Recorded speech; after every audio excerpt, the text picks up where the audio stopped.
بسم اللہ الرحمن الرحیم۔ آپ حضرات کے سامنے چند ایسے مسائل رکھے جا رہے ہیں جو کہ عورتوں کی نماز کے تعلق سے ہے۔ سب سے پہلا مسئلہ کیا ہے کہ مفتی صاحب یہ جو عورتیں بیٹھ کر نماز پڑھتی ہے اور وہ طریقہ بھی کیا ہوتا ہے کہ قیام میں نیت باندھتی ہے اللہ اکبر اور رکوع اور سجدے کر کے ایک رکعت پڑھ لیتی ہے، باقی ساری نمازیں بیٹھ کے ہی پڑھتی ہے، بیٹھ کے ہی پڑھتی ہے اور وہ سمجھتی ہے کہ نماز ہو رہی ہے۔ تو کیا واقعی نماز ہو جاتی ہے یا نہیں ہوتی؟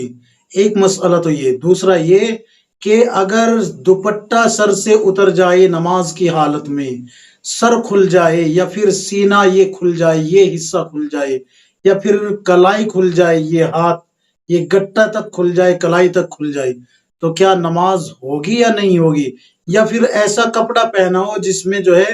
بدن نظر آتا ہو، جیسے کہ نیٹ کی آستینیں یا پھر جو ہے نیٹ کے دوپٹے پہن کے جو ہے نماز پڑھی جائے جس میں کہ بال نظر آتے ہیں یا پھر جو ہے سینے کا حصہ نظر آ جاتا ہے، تو کیا ایسے کپڑے کو پہن کے نماز ہو جائے گی یا نہیں ہو جائے گی؟ تو یاد رکھیں، میں آپ حضرات کے سامنے مسائل نماز صفحہ نمبر 140 اور اسی طریقے سے آپ کے مسائل جلد نمبر 3 صفحہ نمبر 75 اور اسی طریقے سے فتاوی دارالعلوم جلد نمبر 2 صفحہ نمبر 156 پر آپ کو یہ تمام مسائل مل جائیں گے۔ سب سے پہلا مسئلہ یہ ہے کہ وہ عورتیں جو قیام پہ قادر ہے، یعنی کہ بیمار نہیں ہے، قیام پہ قادر ہے، رکوع اور سجدے پہ قادر ہے، تو ایسی عورت اگر ایک قیام کر کے اور ایک رکوع 2 سجدے کر کے پھر وہی بیٹھ کے نماز، فرض نماز کی بات کر رہا ہوں میں، فرض اور واجب ان 2 نمازوں کی بات کر رہا ہوں، اور تیسری نماز ہوتی ہے اس میں جو کیا بولتے ہیں اس کو، نظر کی نماز، واجب نماز اور فرض نماز، ان تینوں نمازوں میں قیام فرض ہے، یاد رکھے، اور چوتھی جو ہے وہ ہے فجر کی سنت ہے، اس میں بھی قیام فرض ہے۔ تو ان 4 نمازوں میں اگر آپ پہلی رکعت میں قیام کر کے یعنی کہ نیت باندھی کھڑی ہو گئے اور پھر جو ہے ایک رکوع کیا، 2 سجدے کیے، 2 سجدے کر کے پھر وہیں پھیل گئی، تو یہ آپ کی نماز نہیں ہوگی۔ کیوں؟ اس لیے کہ نماز میں قیام فرض ہے، 4 رکعت میں، 3 رکعت میں، 2 رکعت میں، جتنے بھی نمازیں آپ فرض یا واجب پڑھ رہی ہے ان سب میں قیام فرض ہے۔ اگر قیام چھوٹ جائے تو پھر فرض چھوٹنے کی وجہ سے سجدہ سہو کرنے سے بھی نماز نہیں ہوگی، یاد رکھے،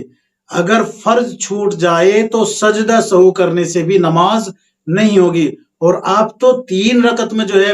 قیام چھوڑ رہی ہے تو آپ کی تو نماز ہوئی ہی نہیں۔ سب سے پہلا مسئلہ یہ، اگر آپ قیام پہ قادر ہے، بیمار نہیں ہے، تو آپ کو 4 ہی رکعت، 3 ہی رکعت، 2 رکعت، جتنی بھی فرض اور واجب نمازیں ہیں آپ کی، سب کو کھڑا ہو کر ہی قیام کے ساتھ پڑھنا ہوگا، یہ آپ کے اوپر اسی طریقے سے فرض ہے۔ اگر آپ اس کو بیٹھ کے پڑھے گی بغیر کسی شرعی عذر کے تو پھر آپ کی نماز نہیں ہوگی۔ ایک مسئلہ تو یہ آپ کا حل ہو گیا۔ اب دوسرا آتے ہیں کہ اگر سر سے دوپٹہ اتر جائے، یعنی کہ گلا اور سینہ تو ڈھانپا ہوا ہے اور آستین بھی پوری ہے، مطلب یہ بھی چھپے ہوئے ہیں، لیکن سر سے اتر گیا، تو اگر سر سے دوپٹہ اتر کے 3 مرتبہ سبحان اللہ کہنے کے برابر اترا رہا تو پھر آپ کی نماز فاسد ہو گئی، آپ کی نماز فاسد ہو گئی، ٹوٹ گئی، آپ کو دوبارہ سے نماز پڑھنی پڑے گی۔ اگر آپ کا سینہ کھل گیا، یعنی کہ دوپٹہ اس طریقے سے لیا ہوا تھا اور وہ یوں گر گیا اور سینہ کھل گیا،